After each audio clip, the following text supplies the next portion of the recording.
Hi, സാംസങ്ങിന്റെ phone ഉപയോഗിക്കുന്നവരാണ് നിങ്ങൾ. ഇതായിരുന്നു നിങ്ങളുടെ പ്രശ്നം. ഇത് എൻ്റെ S23യും ഇത് എൻ്റെ M53യും ആണ്. ഒരെണ്ണത്തിന് ഒരു ലൈനും ഒരെണ്ണത്തിന് 3 ലൈനും ഉണ്ട്. എല്ലാ ഫോണിനും അവരിപ്പോൾ ഫ്രീ ആയിട്ട് മാറി തരുന്നില്ല, എസ് സീരീസിന് മാറി തരുന്നുണ്ട്.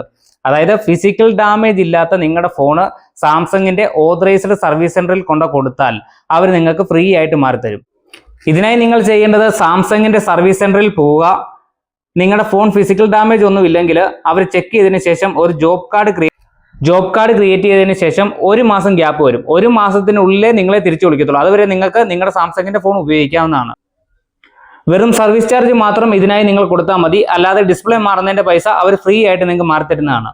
ഡിസംബർ 31 വരെ മാത്രമേ ഇത് നിങ്ങൾക്ക് മാറിത്തരത്തുള്ളൂ. അതിനുശേഷം സാംസങ് ഫ്രീ ആയിട്ട് ഇത് മാറിത്തരത്തില്ല. അതിന് ഡിസ്പ്ലേയുടെ പൈസയും എക്സ്ട്രാ കൊടുക്കേണ്ടി വരും. സാംസങ്ങിന്റെ ഫോണിൽ ലൈൻ വീണിട്ടുള്ള നിങ്ങളുടെ സുഹൃത്തുക്കൾക്കെല്ലാം ഈ വീഡിയോ അയച്ചുകൂടെ. December 31 last date.